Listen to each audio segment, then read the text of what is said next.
Train पटरी में फंसा चुड़ैल का पैर। एक गांव था चंदनपुर। उस गांव से एक सड़क निकलती थी। उसी सड़क के बीचों बीच एक रेल पटरी थी। वहां से ट्रेन अक्सर ही बहुत ज्यादा स्पीड में गुजरा करती थी। वहां ट्रेन का आने का कभी भी पता नहीं चलता था। एक दूध वाला साइकिल लिए उस रेल पटरी को क्रॉस करता है। तभी वहां पर अचानक एक तेज रफ्तार से ट्रेन आती है और उसे काट कर चली जाती है, जिसमें दूध वाले भीमा की मौत हो जाती है। उस गांव के सभी लोग जमावड़ा लगाकर बातें करने लगते हैं। अरे कोई भी उस आदमी का हेल्प कर दो, देखो तो कम से कम उसकी सांसें चल रही है या नहीं। बड़ी बुरी तरीके से ट्रेन से कटकर मर गया।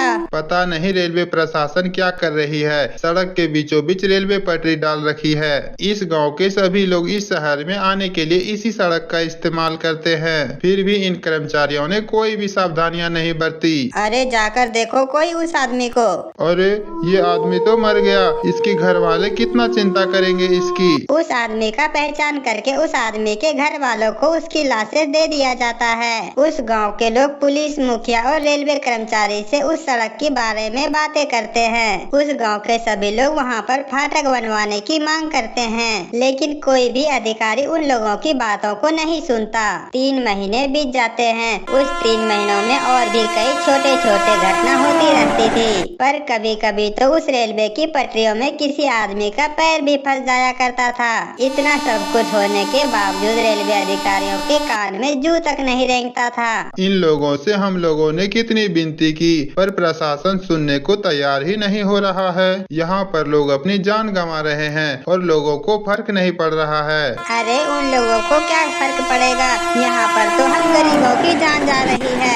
अरे मेरे बच्चों, तुम लोग एक बार फिर इसकी आवेदन देकर आओ, शायद वे लोग इनके बारे में भूल गए होंगे। अरे अम्मा, बार बार बोलना अच्छा नहीं लगता है, पर आप कर रहे हैं तो मैं एक बार और जा रहा हूँ। इसके बाद गांव के राखी और अर्जुन दोनों पुलिस स्टेशन जाकर इसकी शिकायत करते हैं। दरोगा साहब, आप तो जानते ही हैं मैं उस रेलवे पटरी की कितनी बार आपसे शिकायत कर दी है। आप तो कभी उसके बारे में लिखते भी नहीं हैं और आप लिखकर भी कभी सुनवाई नहीं करते। आखिर कब तक ऐसा चलेगा? लोग अपनी जान कब तक गंवाएंगे? कुछ तो हमारी सुरक्षा के लिए भी होना चाहिए। अरे जब आगे से नहीं सुनवाई हो रही तो मैं क्या करूँगा इसमें? मैं अपना पुलिस थाना तोड़कर तुम्हारे लिए फाटक थोड़ी बनवा दूंगा। देखो तुम लोग ज्यादा परेशान मत करो, वरना तुम लोगों को जेल के अंदर डाल दूंगा मैं। चलो भागो तुम लोग यहाँ से, दोबारा आए तो मैं तुम लोगों को नहीं छोड़ूंगा। आपको तो सच में इस बात का कोई भी फिक्र नहीं है, पर हम लोगों को पता है कि वहाँ फाटक बनना कितना जरूरी है। आए दिन वहाँ किसी न किसी की जान जाती रहती है। चलो अर्जुन, हम लोग यहाँ से। दोनों वहाँ से वापस आ जाते हैं। सरोजनी अपनी 13 साल की बच्ची को लेकर मंदिर से पूजा कर कर वापस अपने घर आ रही थी। इतने में रेल पटरी पर सरोजनी का पैर फंस जाता है और वो कहती है, हे भगवान, ये क्या हो गया? मेरा पैर तो ट्रेन की पटरियों में फंस गया। भगवान आप ही मदद करो मेरी। क्या हुआ? आप आगे क्यों नहीं चल रही हैं? पूर्वी बेटा, मेरा पैर फंस गया है ट्रेन की पटरियों में। लाओ माँ, मैं आपकी पैर निकालने की कोशिश करती हूँ। अरे ध्यान से बेटा, कहीं तेरे पैरों में चोट न लग जाए। उसकी बेटी पैर निकालने की बहुत कोशिश करती है, पर उसकी हर कोशिश नाकामयाब रहती है। इतने में सरोजनी को ट्रेन के आने की आवाज सुनाई देती है और सरोजनी छटपटाते हुए कहती है, बेटा तू यहाँ से चली जा, ट्रेन बहुत तेज रफ्तार में आ रही है। मेरा पैर तो पूरी तरीके से ट्रेन की पटरियों में फंस गया है। अरे बेटा तू जल्दी से भाग, तुझे ना कुछ हो जाए। नहीं माँ, मैं आपको ऐसी छोड़कर नहीं जाऊंगी। बेटा तुझे जाना पड़ेगा, तू जा, मैं तेरी जान खतरे में नहीं डाल सकती। माँ मैं आपको छोड़कर नहीं जाऊंगी। अरे कोई है, मेरी माँ की मदद कर दो, कोई भी है, अंकल आंटी कोई भी है तो प्लीज मेरी मम्मा का पैर निकाल दो, मेरी मम्मा के ट्रेन में फंस गया है।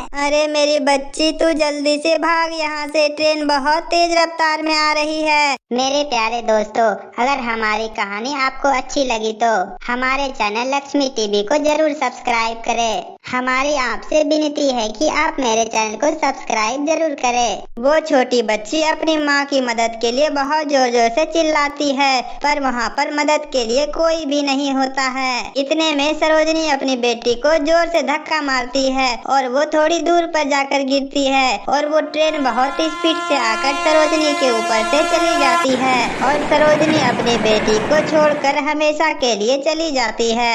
उसकी बेटी अपनी माँ के लिए बहुत रोती है। सरोजनी इधर उधर जाकर बहुत भटकती है, पर उसे खाना कोई भी नहीं देता है। काकी, मुझे बहुत जोरों की भूख लगी है। मेरी मम्मा भी इस दुनिया को छोड़कर चली गई उस ट्रेन की वजह से। मुझे बहुत भूख लगी है, कुछ खाने को है तो दे दो काकी। अरे चल चल भिखारिन कहीं की, जब तेरी माँ ही जिंदा नहीं है तो मैं तुझे क्यों खाना दूं? मेरे पास कुछ नहीं है, चल आगे जाके भीख मांग। अरे बेटी इधर आ, मैं तुझे खाना खिलाती हूँ। ऐसा कहकर राखी उसे खाना खिला देती है, पर थोड़ी देर बाद पूर्वी कहीं और चली जाती है। पूर्वी अपनी माँ को याद करते हुए उसी जगह पर ट्रेन की पटरियों पर चली जाती है और रोने लगती है। माँ, मुझे छोड़कर आप क्यों चले गए?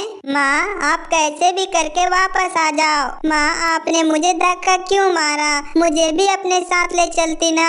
पूर्वी वहीं पर खड़ी खड़ी रो रही थी, तभी उसे ट्रेन की आने की आवाज सुनाई देती है। पूर्वी अपना वहाँ से पैर हटाने की बहुत कोशिश करती है, पर उसका भी ट्रेन की पटरियों में पैर फंस जाता है और वो रोने लगती है। ट्रेन बहुत तेज रफ्तार से उसके तरफ आ ही रही थी कि तभी उसकी माँ चुड़ैल बनकर वहाँ आती है। वो चुड़ैल अपनी शक्तियों से ट्रेन को रोक देती है और जल्दी जल्दी अपनी बेटी का पैर उस ट्रेन की पटरियों से बाहर निकालती है। मेरी बच्ची, तू ठीक तो है ना? तेरे पाँव से तो खून निकल रहा है। माँ, अच्छा हुआ आपने बचा लिया, वरना आज मैं भी मर जाती। तभी चुड़ैल अपनी जादू से उसकी महरम पट्टी कर देती है और गुस्से से कहती है, ये रेलवे प्रशासन पुलिस अधिकारी ऐसे नहीं समझेंगे, इन्हें मुझे अपनी भाषा में समझाना होगा। मुझे ये लोग तभी समझेंगे मैं क्या हूँ। वो चुड़ैल अपना भेष बदलकर पुलिस वालों के पास जाती है और पुलिस वालों से फाटक बनवाने की मांग करती है। अरे उस गांव वाले को कितना भी मना कर दो, पर कोई न कोई इस मुद्दे को लेकर आ ही जाता है। ऊपर से मेरे ऊपर रेल अधिकारी चढ़े हुए हैं, अभी मैं इन्हें बताता हूँ। सबक तो मैं तुझे अब सिखाऊंगी। इतने में वो चुड़ैल अपनी असली रूप में आ जाती है और उस पुलिस वाले को घसीटते हुए उसी जगह पर लाती है जहाँ पर उसकी मौत हुई थी और वो चुड़ैल अपनी जादू शक्ति से उसका पैर उस ट्रेन की पटरियों में फंसा देती है। अरे चुड़ैल, तुमने मेरा ऐसे पैर क्यों फंसाया? छोड़ो मुझे।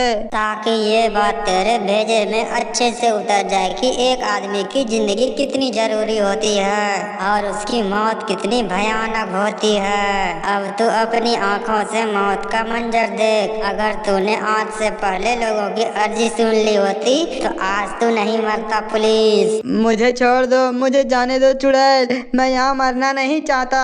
पुलिस वाला गिड़गिड़ाता रहता है, पर वह चुड़ैल उसकी एक बात भी नहीं सुनती है। ट्रेन के आते ही वो पुलिस वाला कटकर मर जाता है। पुलिस वालों को मरते ही आवाज जल्द ही ऊपर चली जाती है, जहाँ रेलवे अधिकारी फाटक को बनाने की मंजूरी दे देते हैं, मगर वो लोग काम चालू नहीं करते हैं। चुड़ैल फिर से रेलवे अधिकारी को बेटी को लाकर उस ट्रेन की पटरियों में बांध देते हैं और वो चुड़ैल रेल कर्मचारियों को फोन करके वहाँ बुला लेती है। अब देख तू अपनी बेटी की मौत को, तुझे तो लोगों की मौत से कुछ भी फर्क नहीं पड़ता था ना, लेकिन अब तुझे जरूर पड़ेगा। इसके बाद वो चुड़ैल उस रेलवे अधिकारी को पकड़ कर रखती है और ट्रेन भी वहाँ आ रही होती है। अरे मुझे माफ कर दो, ये मैं काम बहुत ही जल्द शुरू करवा दूंगा। अब यहाँ पर कोई भी मौत नहीं होगा, छोड़ दो मेरी बेटी को।